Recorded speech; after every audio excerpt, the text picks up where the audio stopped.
आपके अपने educational channel home science with Pooja में, जिसमें हम बात कर रहे हैं टेक्सटाइल के बारे में। और टेक्सटाइल में हमने पिछली क्लास में जाना था रंगाई के बारे में। पिछली क्लास में हमने रंगाई के बारे में जाना था और फिर हमने शुरू कर दिया था प्रिंटिंग यानी छपाई। पहले हमने वस्त्र को रंगा, उसके बाद में उसको सजाने का प्रोसेस जो है शुरू किया, तो ये कहलाता है आपका छपाई यानी प्रिंटिंग। तो हमने काफ़ी सारी जो छपाई यानी प्रिंटिंग है काफ़ी देख ली थी, कुछ जो है वो बची थी और बहुत ही इंपॉर्टेंट है। इनका प्रोसेस भी साथ में हम डिस्कस करेंगे कि कैसे कैसे ये रंगाई कैसे कैसे ये प्रिंटिंग की जाती है। तो आज की क्लास में पहली जो प्रिंटिंग है वो है बाटिक प्रिंटिंग।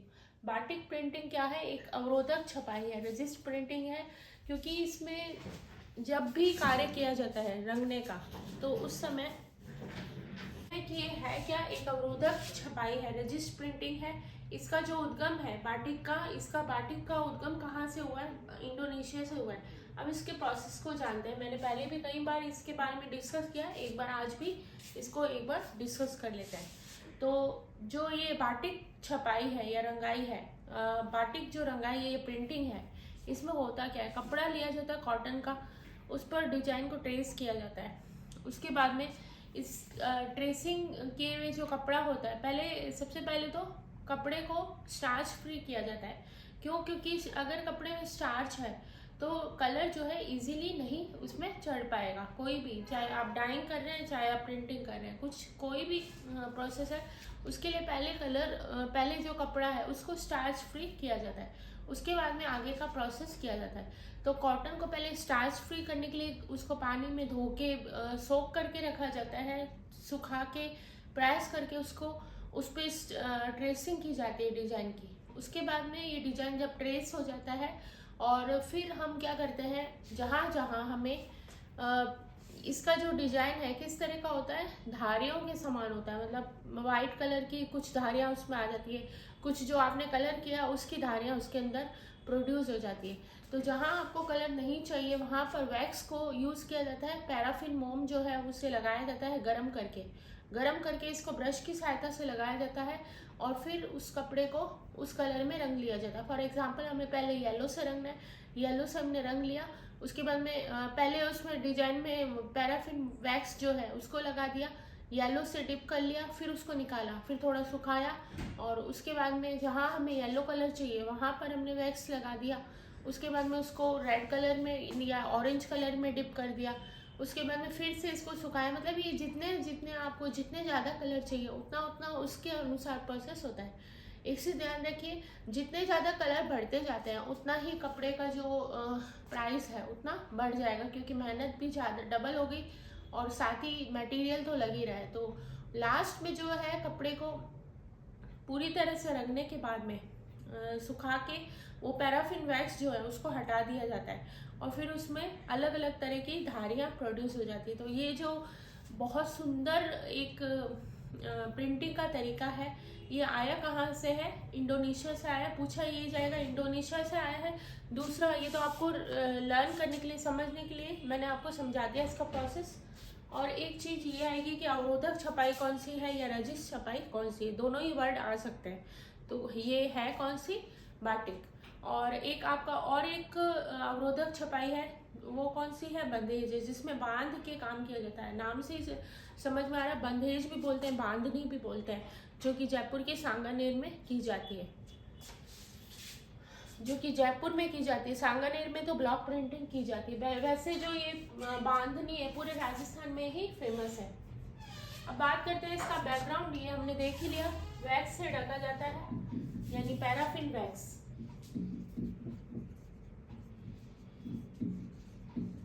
इससे ढक दिया जाता है, ठीक है। और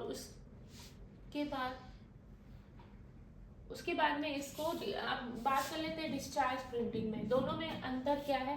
डिस्चार्ज प्रिंटिंग में पहले रंगा जाता है कपड़े को। हम क्या कर रहे हैं बाटिक में, पहले वैक्स को अप्लाई कर रहे हैं उसके बाद में रंग रहे हैं।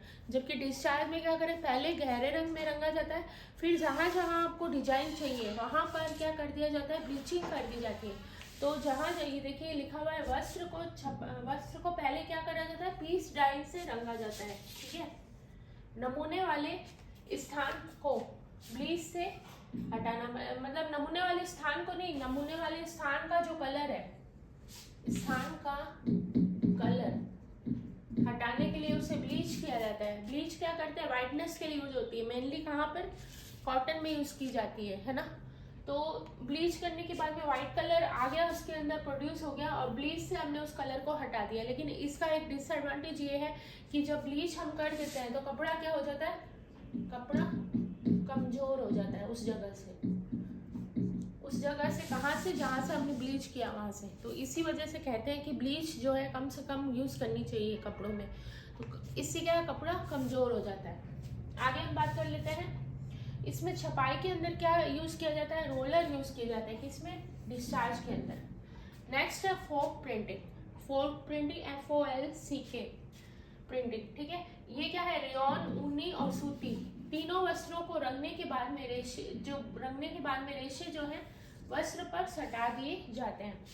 मतलब ये रेशे इस तरह से, ये वस्त्र है आपका, रंगे हुए रेशे जो है क्या कर दिए जाते हैं, वस्त्र के ऊपर ही ये रेशे जो है रंगे हुए, इनको इस तरह से सटा दिया जाता है और इस तरह से जो है डिजाइन को प्रोड्यूस किया जाता है। तो आपने क्या क्या देख लिया, पहला आपने देखा बाटिक छपाई जो कि एक रजिस्ट प्रिंटिंग है, इंडोनेशिया से इसका उद्गम हुआ है। इसमें पहले वैक्स को अप्लाई किया जाता है, उसके बाद में लाइट टू डार्क जो है डाइंग का प्रोसेस चलता है। नेक्स्ट जो है इसका बैकग्राउंड जो वैक्स से हमने देख लिया, ढका जाता है। डिस्चार्ज में पहले गहरे रंग से रंगा जाता है कपड़े को, फिर ब्लीच कर दिया जाता है जहां हमें कलर नहीं चाहिए। उसके बाद में फोक छपाई जो है, इसमें क्या किया जाता है, रेयॉन है, कॉटन है और कॉटन, रेयॉन और सिल्क, रेयॉन, ऊनी और सूती जो रेशे हैं उनको रंग कर, ऊनी, सूती और रेयॉन, ये याद रखना है, ऊनी, सूती और रेयॉन, रेशम यूज नहीं होगा इसमें। ऊनी, सूती और रेयॉन रेशे जो है उनको रंग लिया जाता है, उसके बाद में वस्त्र के ऊपर इसे सटा के लगा दिया जाता है। तो इस तरह से फोक प्रिंटिंग के बारे में, इसको दो तरह से तैयार किया जाता है। कैसे तैयार किया जाता है देख लेते हैं एक मिनट।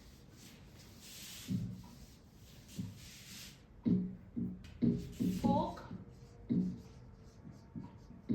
इसके 2 टाइप है। पहला टाइप क्या है,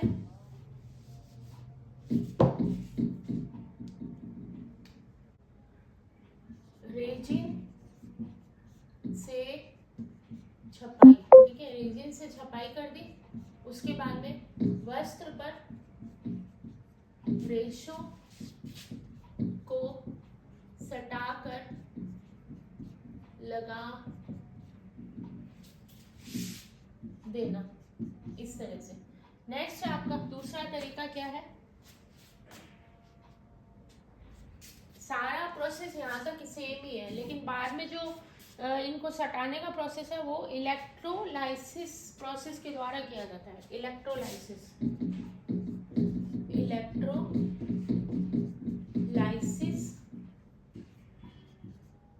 प्रोसेस, तो इलेक्ट्रोलाइसिस प्रोसेस जो है उसके द्वारा जो है ये कार्य किया जाता है। पहला तो क्या है, सीधा जो हमने रेशो को रंग लिया, वस्त्र पर सटा दिया, ये तो नॉर्मल हो गया। दूसरा मतलब ये मैकेनिकल हो गया। दूसरा क्या है, इलेक्ट्रोलाइसिस प्रोसेस के द्वारा इन्हें, ये जो रेशे हैं इन्हें कपड़ों पर सटाकर लगा दिया जाता है। अब बात करते हैं ट्रांसफर छपाई के बारे में। स्क्रीनशॉट लेते जाइए साथ साथ ही, और जब टाइम मिले आपको उस समय आप इसे अपनी नोटबुक में उतार सकते हैं, अपने खुद के नोट्स बना सकते हैं। और मैंने कई बार आपको बताया है कि खुद के नोट बहुत ही यूजफुल होते हैं, क्योंकि हमें समझ में आता है हमने क्या लिखा है। ट्रांसफर, ठीक है, ट्रांसफर छपाई क्या होती है देखते हैं। ट्रांसफर छपाई जो एक तरह से आप समझ लीजिए कार्बन तैयार कर लिया हमने डिजाइन का। जैसे हम क्या कर रहे हैं, कई बार आपने देखा होगा बाजार में या जो अपना टेक्सटाइल मार्केट है, इसमें कुछ चीज़ों का तो कभी कभी फैशन बढ़ जाता है। कभी अब देखिए आप, जो पहला जो पारंपरिक जो ट्रेडिशनल फैशन था अब दोबारा से चलन में आ रहा है, दोबारा से इस तरह की साड़ियाँ, इस तरह का लुक जो है वेयर किया जा रहा है। तो फैशन जो है हमेशा चेंज होता रहता है। फैशन के बारे में भी हम जानेंगे, तो फैशन क्या है, हमेशा चेंज होता रहता है। इस फैशन के अकॉर्डिंग टेक्सटाइल में काम किया जाता है। इसको ध्यान में रखते हुए हम क्या करते हैं, ट्रांसफर छपाई के द्वारा एक तरह से जो डिजाइन है उन्हें तैयार कर लेते हैं कार्बन की तरह, मतलब ताकि उन्हें बाद में भी काम में लिया जा सके।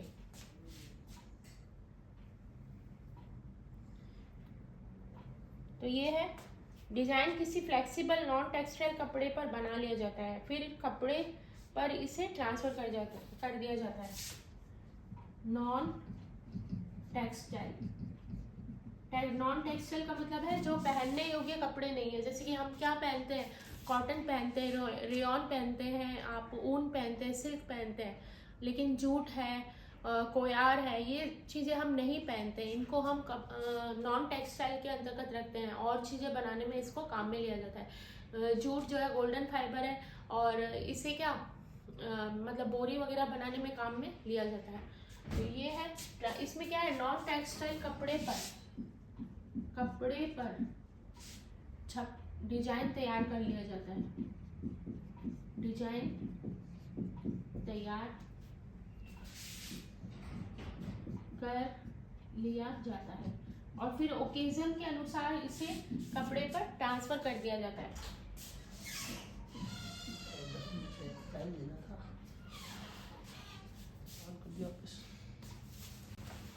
नॉन टेक्सटाइल कपड़ा या फिर आपका स्ट्रेचेबल कपड़ा जो है उसको ले लिया जाता है और उस पे जो है डिजाइन को ट्रांसफर कर लिया जाता है, ताकि जब जरूरत पड़े या ओकेजन के अनुसार, या अगर उस डिजाइन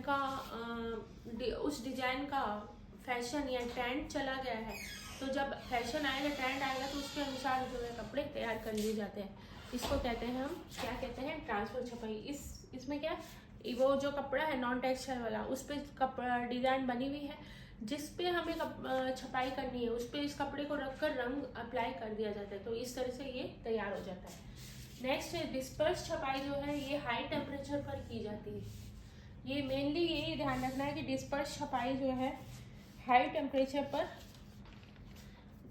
लगाई जाती है। वैसे हाई टेम्परेचर पर लगाई जाती है, अच्छा इफेक्ट आता है इसका, इसलिए इसे हाई टेम्परेचर पर तैयार किया जाता है। वैसे बिना टेम्परेचर के भी इसे तैयार किया जाता है, कम मतलब ज़्यादा गर्म नहीं किया जाता कलर को, लेकिन कुछ जगह पे जो अगर आपको अच्छा इफेक्ट लाना है तो डिस्पर्स छपाई जो है उसको हाई टेम्परेचर पर अप्लाई किया जाता है। हो गया ये।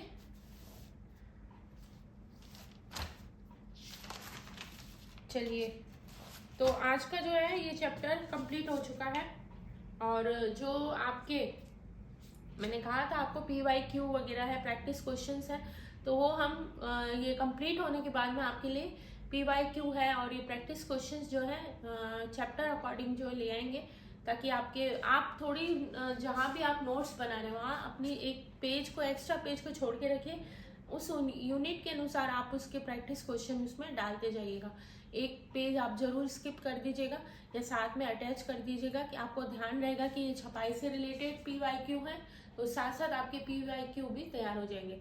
तो यहाँ पर कुछ रीजंस के कारण मैं जो है PYQ भी साथ में ले आती, लेकिन अभी जो है गले में थोड़ा दिक्कत भी है ज़्यादा, तो इसी वजह से मैं अभी आपको ये PYQ जो है आज की क्लास में प्रोवाइड नहीं करवाऊंगी। और क्लास स्किप ना हो, इसकी वजह से यही रीज़न था कि मैंने सोचा कि इस डाई वाला, ये जो प्रिंटिंग वाला चैप्टर कंप्लीट करवा दें और उसके बाद में धीरे धीरे PYQ भी आपके लिए ले आएंगे, क्योंकि अब जो है काफ़ी समय हमारे पास, अभी तक वैकेंसी आई है। एग्ज़ाम कब होगा, मतलब एग्ज़ाम तो छोड़िए, आप पहले फॉर्म कब निकलेंगे वो भी अभी कोई खबर इसके बारे में है नहीं। तो फिलहाल यहीं पर क्लास को एंड करते हैं और फिर से मिलेंगे आपके साथ नेक्स्ट क्लास में। अब जो है 2-2 दिन का ब्रेक रख के हम जो है आपके लिए क्लास लेके आ रहे हैं। बीच में 2 दिन मुझे भी मिल जाते हैं और उसमें मैं जो है आपका लेक्चर प्रिपेयर कर पाती हूँ अच्छे से, क्योंकि आपको पता ही है अगर आपको पढ़ना है, पढ़ाना है कि तो आपको खुद पढ़ना पड़ता है। पढ़ाई जिस इंसान ने पढ़ाई ले ली है, अगर मान लीजिए आपने प्रोफेशन में एजुकेशन को चुन लिया है, फिर एजुकेशन से आपका पीछा कभी नहीं छूट सकता, चाहे आप पढ़ रहे हैं या पढ़ा रहे हैं। पढ़ना आपको दोनों सूरतों में ही पड़ेगा, लेकिन ये अच्छा भी एक्सपीरियंस है, हमें नई नई चीज़ें जानने को मिलती हैं, हम जो है हमें थोड़ा रिवाइज 10 मिनट लगते हैं, 15 मिनट लगते हैं, रिवाइज करके आपको लेक्चर दे दिया जाता है। आप नई चीज़ें सीखोगे तो आपको थोड़ा अच्छे से ये स्थायी रूप से तैयार हो जाएगा। तो चलिए इसी अच्छी बात के साथ आज की क्लास को यहीं पर एंड करेंगे। और अगर अभी भी न्यू है और सब्सक्राइब नहीं किया है चैनल को, तो आप सब्सक्राइब करके ऑल का बटन दबा दीजिए, ताकि जितने भी अपलोड क्लास है आपको तुरंत अवेलेबल हो जाएंगे। चलिए मिलते हैं नेक्स्ट क्लास में। Thank you so much.